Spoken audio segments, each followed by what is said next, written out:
Hello, hello, and welcome to Art Heals Earth School. Today, we have a very special guest, and I know I say that every single time we go live, but it just keeps getting more true and true and true. Well, here we are with Emmanuel. He is a lawful advocate, someone that we have been working closely with for putting together our organization. I'm sure he's going to be able to help a lot of you with this very same thing as a lawful advocate. And today we're talking about my favorite topic, which is building and serving schools globally.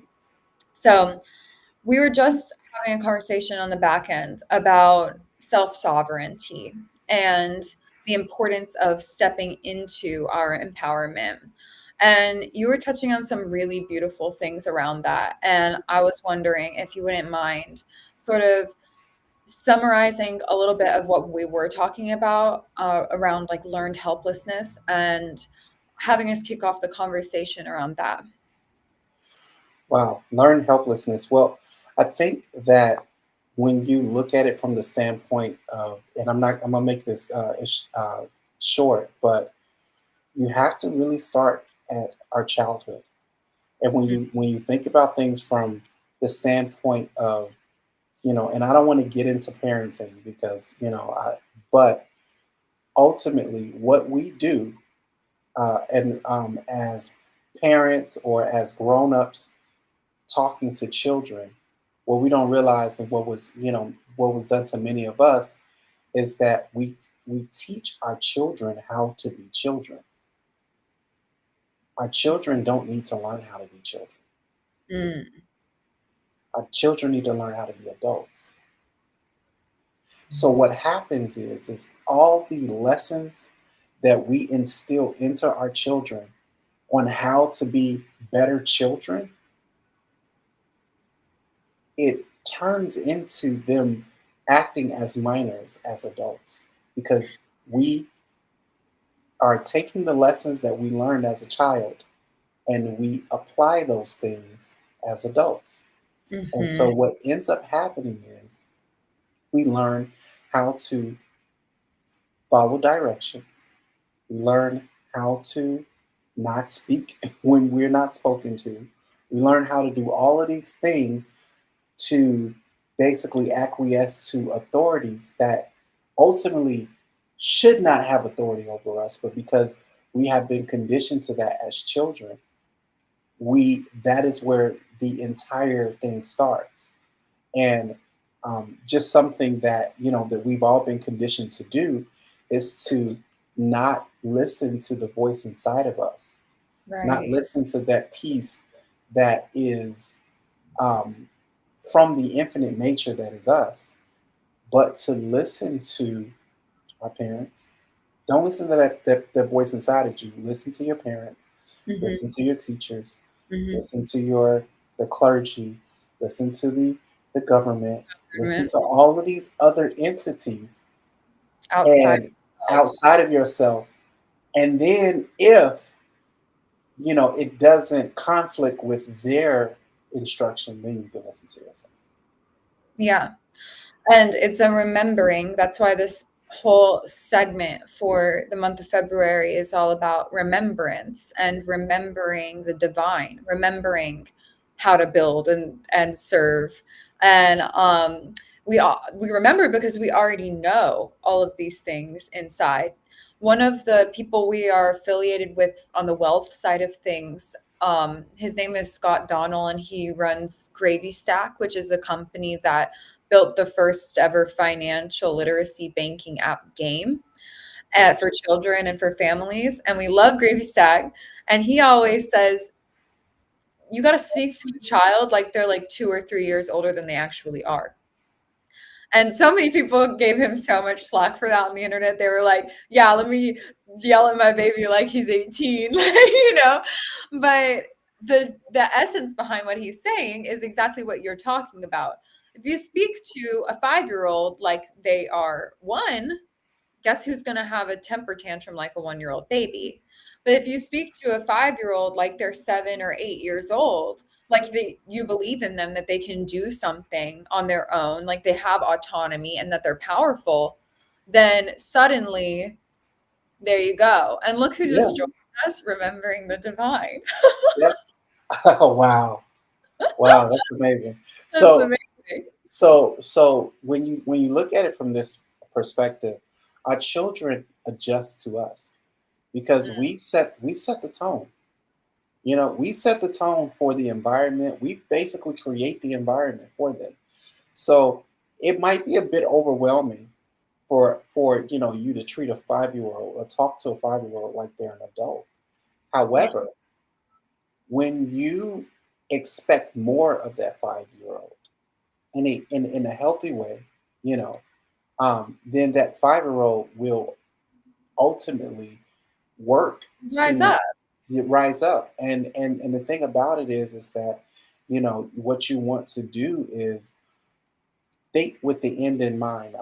There's a book by Stephen Covey, the Yeah, Seven Habits of Highly Effective highly People. effective people. Yeah. And one one thing inside of the book is to think with the end in mind. Start with the end in mind. It's the So first page in our feminine planner. Begin with the end in mind.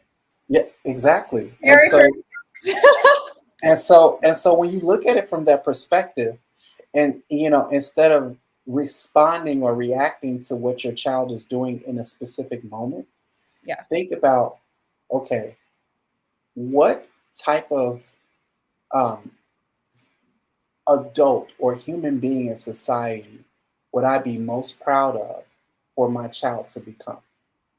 And hopefully there is an allowance for that child to actually be what it is that they really want to be, and allow them to have their greatest potential for what they came here for. To remember that we're here to learn from them, Yeah, just as much as we're here to yeah. teach And them. so yeah, Mhm. and so if we continue to put ourselves in position where we are thinking about that in every decision that we make as we are instructing our children, what ends up happening is that we put ourselves in position to know that I am, helping guide this being that just came here not too long ago to have the ability to open up themselves to really become who they're supposed to be, rather than marginalizing and putting them in a box that makes everybody else comfortable. Exactly. And that's certainly not what we're here to do. We're on Yeah. a mission to unlock 1 billion closed minds. And we're doing that with Art Heals Earth School through building and serving schools and structures to where then we are able to show people that they're standing in their own acres of diamonds, as Russell Conwell used to put it, Yes. and showing how they and we are always the solution to our problems. We have sometimes this idea that someone's going to come and save us. I know as a Mhm. woman, that's definitely the narrative, right? Sleep in your tower until the man comes and kisses you awake or tells you to drop down your hair, and we dream of that and we want that, and we get trained to be a damsel in distress. I've done it. All of the women in the watching the replay probably have their hands up that they've done it, you know. I'm sure you've probably encountered that at some point or another in your marriage, although it sounds like and seems like your wife is very divine in her essence. We all have our moments. Now, the way that we do that is to structure our systems to where they can be duplicated in a sustainable way. And it's really important, especially in embarking in the ways that we are with Art Heals Earth School, to systemize and lay a foundation, beginning with the end in mind, to make sure that as we go out into the world and serve the different areas of the world. For example, right now we're focused on the Philippines, but there's other places. I just got a call today and someone was saying how they would want to work with us, doing the same thing in Jamaica. I lived in Tobago for some time. There's places all over the world who really, really need us. I mean, we haven't even touched on the really war torn areas as well, that like really, really need a level of um, sustenance and sustainability, and no one external of them is going to be the answer, just like, um, you know, no one external of the history of America would have been the answer for the indigenous peoples here. Everyone here, we have our own ability to thrive. And yes, sometimes displaced and indigent communities need support, but they need support to be able to empower themselves with the riches that they have around them. And that's what we're here to actually do. Um, be able to build sustainable food growing systems, clean water, access to not only food, but basic resources and all of the things that we're listing off. People are capable of doing themselves. That's why I've enjoyed working with the women that I am working with so much, because they're so skilled. Um, and they're becoming my friends, and that's a beautiful thing. And I wanted to touch on with you how a person can structure an entity around themselves and their efforts like we are, to make sure that they have that level of self sovereignty and that they're able to build in a way that is sustainable. Well, when it comes to entities, and we're kind of getting into like structures and different things, I'm going to try to keep this as simple as possible. But the first thing that we have to understand is the system that we're actually operating through, and what that system actually entails and what's actually happening. So it's a corporate system, and it's not it's I wouldn't say it's either good or bad. I think that just depends on your perspective, or Yeah. or it depends on um essentially who's in charge of it. But it's a tool. And this corporate system, um basically, is when you think about corporation, corpse, everything inside of the system is dead. I never thought of that. That's crazy. That's why they're called corpse. And so when you understand that you, the living being, is that can walk on the land and was molded from the dirt and the clay of the earth, Yes. is different than the corpse that Mm, you have to use to operate within the system. Because if you only was living on the land and doing everything that you were doing, you would not be able to have a bank account. You wouldn't right. be able to have a driver's license. You wouldn't be able to operate in commerce and have a debit card or a credit card. You would be able to operate in this system that is all dead or full of corpses, if that Yeah. makes sense. It does make sense. And I would love for you, as a lawful advocate, to also give our viewers a bit of background on your credibility, quote unquote, to be talking about this, because those things do matter to a certain extent. And I want to make sure that they know how taken care of they are when they're having a conversation with you or listening to a conversation of us talking about these things. Okay, well, I can honestly say, for the most part, when it comes to who I am, I have been doing. I started off as a musician. I've been doing music for a long time. I stepped away from music and got into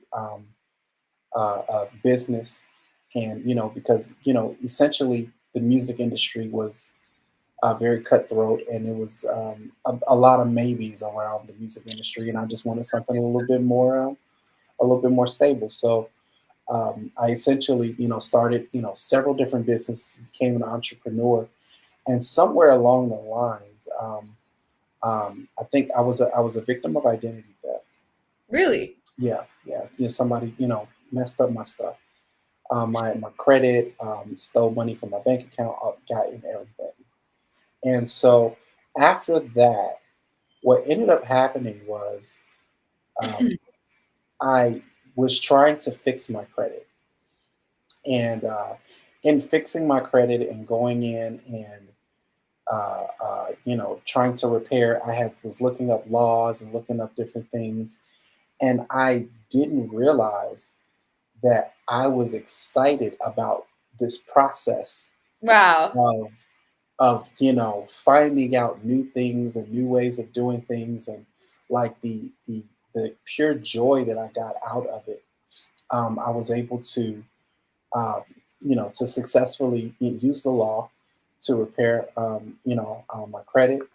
I was able to help other friends and family members remove bankruptcies and foreclosures and repossessions and all types of things, just studying the law, just literally going online or getting a law book, understanding how to read the law, understanding how to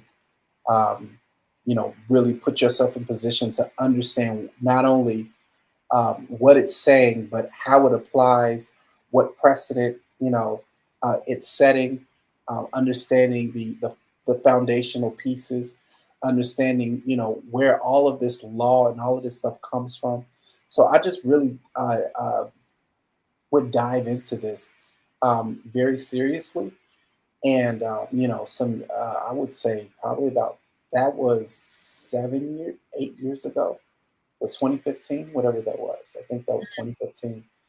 And ever since then, I've really just been, increasingly getting myself into it. And then I got into funding. So this has probably been about an 8 to 9 year uh, journey at this point. And so I've been doing this for my family. I've been doing this for myself. I've been doing this for my friends, and uh, I am just now in a position where I feel like the gift that I have, the passion that I have, I need to offer it to the planet and to the world No. specifically. And I don't mean to speak any ill or anything against any actual attorneys who are barred. No. However, what I realized is that with the amount of extensive research and deep dive that I've done with the law, I am typically not impressed, or even I wouldn't even use these attorneys. They tend to be less competent when it comes to, because if you get the license, that gives you your credibility. Yeah. So Definitely want to talk a little bit more about that specifically because when we're talking about building and serving schools around the world, mhm, the legalities of things come up and are necessary and should be there. And there are so many people who I think of one woman in particular, the one I'm going to connect you with, hopefully Wednesday, if that's something that you're available for. We could talk about that off the call, off the live stream. But um, you know, these are things that come up, and having lawful advocates who are able to practice um, through their passions is something that I think you can empower a lot of young people, especially to do without necessarily needing to go through these systems to then try to dismantle and rebuild a new system that doesn't make sense. They don't have to, just like you said, we have agency. We shouldn't need any kind of license to travel. We have 2 feet. God gave them to us to walk. It right, is in that way that we have the ability to expand and explore this globe as it is our home. right, Um, we shouldn't have to have anyone else's approval or pay for water. These are things that are God given rights. And I'm yes, really looking forward to the woman that's joining us next week on Monday because that's part of what she does as well. We'll get more into that. But can you touch a little bit deeper on on what we were talking about with lawful advocates, as we're putting it, and as you've put it, and how people don't necessarily need to go through the traditional law school route to be serving and to practice law at a scale globally that makes an impact beyond anything I thought was possible previously. Okay, well, specifically when it comes to there is legal and there is lawful. Okay, Mm. there are two very different things, and once you understand, to be a lawful advocate means that you are outside of the legal system, but everything legal is subject to lawful. If that Mm. makes sense, everything legal is subject to lawful, but legal is its own little bubble inside of the realm that is lawful, if that makes sense. So, It's an um, example.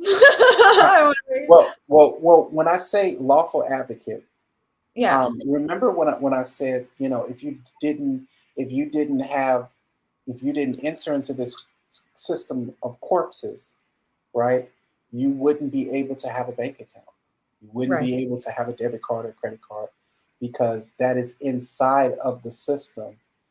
That is the mother of matrices, which is the earth and the natural flows of life. Yeah, And yes, and which is the natural flows of life. right. Now, when we get into the paperwork, right, what happens is there is um, everything, a corpse that's on paper, the name that's on your driver's license, that is a representation of you inside of the system. Okay. Yeah. So that's not you, that is a representation of something that is, um, trying to represent It's your a profile form, picture. a form of you Right. inside of the system. So that Mhm, is fiction. mhm. Understand, that's fiction, that is not real. So inside of this fictional system are what you would call these barred attorneys.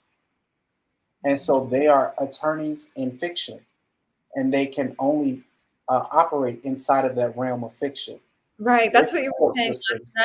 night on the legal papers, it says attorney in fact. Yeah, so if you are attorney in fact, that means you are a lawful attorney outside of fiction, which means that you are able to operate outside of fiction, but also within fiction as well. Mm. So, if you've ever seen a power of attorney uh, form, or power of attorney, you see that it says attorney in fact.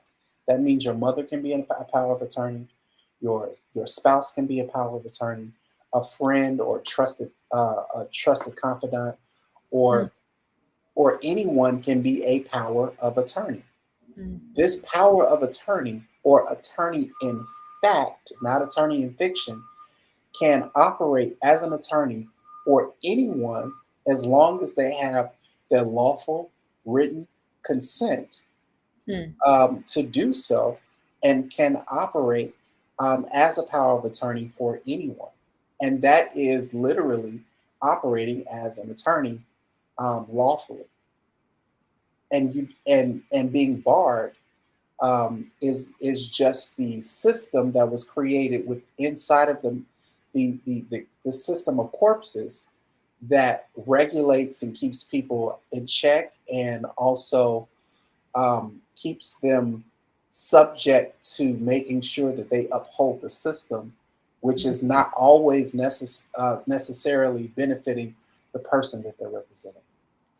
Yeah, and in fact, unfortunately, the majority of the time, the system, and I guess I always like to say the words the majority of the time, but I have to be mindful of that because that's actually a provable thing. So I don't know if it's the majority of the time, but oftentimes the people are not actually the beneficiary or the person at benefit rather of those systems. I mean, it wasn't Yeah, designed that a way. public.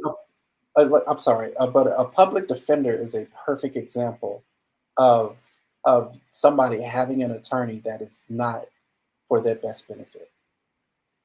Mm. That is probably the one of the most extreme examples of somebody having a public defender where the same system that is actually charging you and the same Right. system that is trying to encumber on you in some way is providing you with someone to represent you to go against them. Yeah. That's just like if you were a music in a musical artist, and the label that's trying to sign you gives you an attorney to Right. advise you on the contract that you're signing with them. Well, It's the same thing. it makes me think of the school in the Philippines that we are assisting and that we're working with, as well, because we're trying to get this information, and one of our partners, Mia, who I think is watching, hi, is sending me as much information as possible, as I'm asking her questions to get clarity. Um, and she's telling me about the school and how she sent me a video today of the road that these kids have to walk on. It's rocky. It has 7 rivers they have to cross over. They walk for 2 hours to get there. We're trying to understand is, through one of the women that I was talking with earlier that we're going to have join us next week.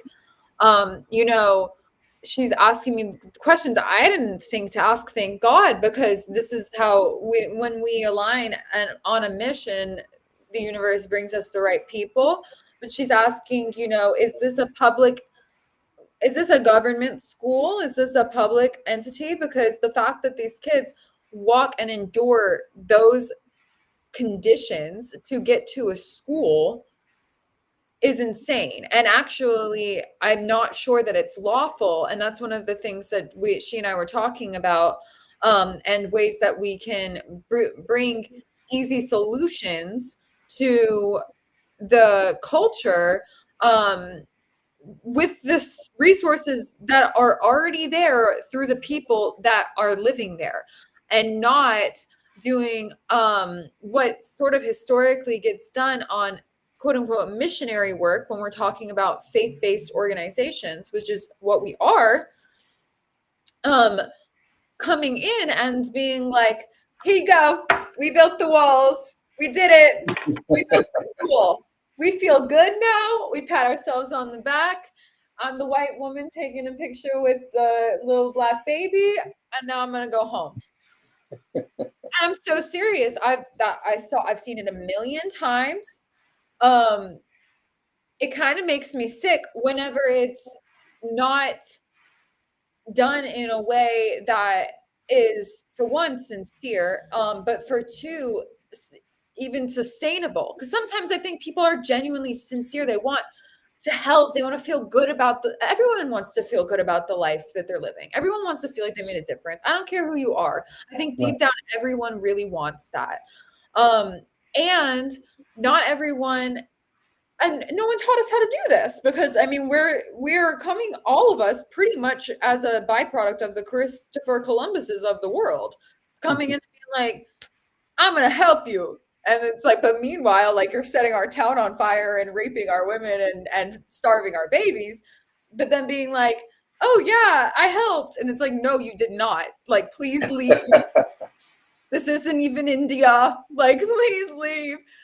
And we don't know how to do it until we remember that we are self-sovereign, and that the people we are going to quote unquote help are also self-sovereign. That's a conversation that keeps coming up, and I'm glad that our partners are watching this, because we've got to be so careful about the language of learned helplessness, which is a great place to get into the end of our live stream here in the next 5 minutes.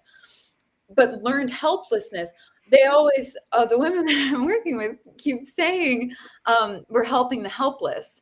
And I will keep correcting them until it's ingrained.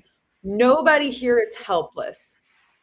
What we are doing is shifting a paradigm and I had to do this with myself, shifting a paradigm from being helpless to being helpful. Because when we do that massively through the aligned resonant truth, which is art, A-R-T, aligned resonant truth, that is what heals. And that is our job here at Earth School, period. We are capable beings. We're on a mission to unlock 1 billion closed minds. I unlock my own mind a billion times a day because I swear, because we learn how to be helpless. We get Absolutely. addicted to being helpless, and we are not shown examples of empowered beings who are sovereign. And then when we are shown those examples, ooh, it's easy to think of them as a scary person or even a villain, which is actually kind of crazy because a lot of the times they're just telling you the truth, which can be hard to hear because if you're disempowered, you won't step up to your actual sovereignty. But that's what we're teaching here. You know, that really makes me just think about a scenario, and it's really all about perspective. I'm gonna tell you a quick story, 1 minute story, and the story is, let's say a man, you know, seemingly, out of nowhere, walks up to another man and literally punches him over and over and over again, knocks him out, I don't right? know why it's making me laugh. Sorry. Knocks him out, and sends the man to the hospital. Oh my goodness. Okay, I mean, he really, messed this man up. Mm, When you look at it from that perspective, the man who went to the hospital, the first thing you would think he's a victim. mm, But what if I told you it was a boxing match? mm. He's no longer a victim. Right. He signed up for the fight. The difference is that it's all about perspective. We can Yeah. choose to be. We can choose to be. It's the same thing. If it happened on the street or if it happened in a ring where he got paid to do it, regardless of it, the same event happened. Yeah. And the difference is one person we look at like a victim and the other one we don't. Right. And the difference with that is correlating that to the children is that Mm.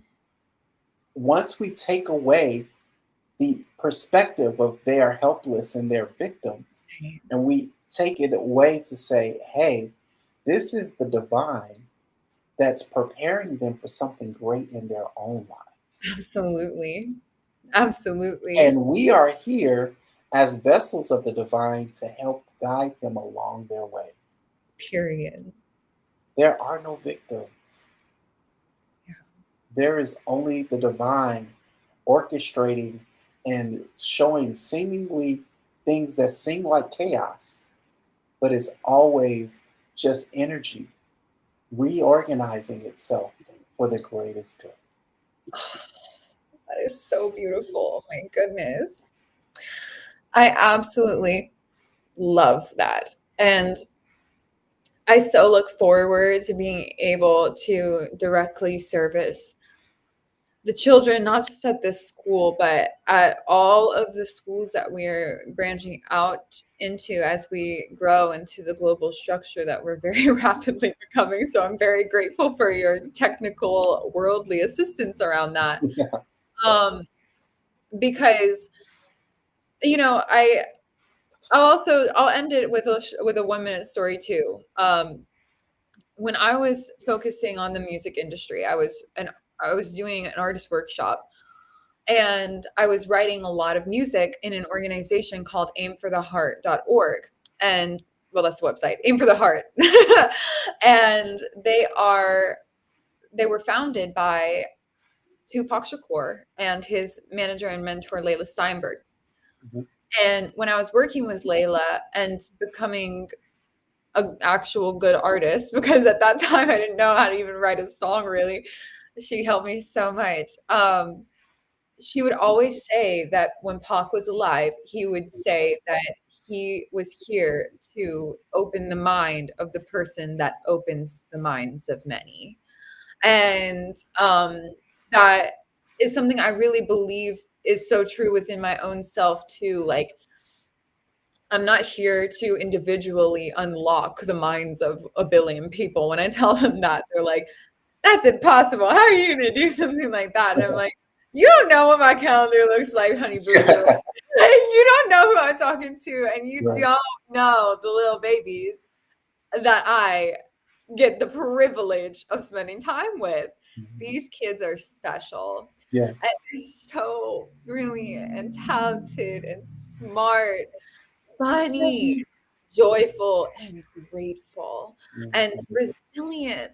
But who says we have to be resilient from such dire circumstances? We can fix them ourselves to be a more sustainably healthy, holistically wealthy, and well state of being, to where we can branch out to the world and make a difference, which is what everybody wants to do while they're alive here. We have a legacy to build. It's so much, so much more than the school buses driving by right now outside of my window. Yes.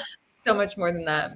Amen. Alhamdulillah. Thank you so much for joining today. Next week, we're going to be doing a live stream with another woman that I'm so excited, and hopefully, inshallah, your wife would like to join us as well. Okay. It's going to be a great conversation about uniting the Divine Feminine Core 100 women for our Art Heals Earth School community and multimillionaires empires. So that's going to be one people are definitely going to want to join into. And this weekend, we will be hosting an open house for the Art Heals Earth School collective art classes, where all of that money is going toward the school in the Philippines, which we are servicing and assisting, working with, and partnering with the women who are there on the ground in the community. So we will be able to feed, clothe, and supply those children with more appropriate resources than what they're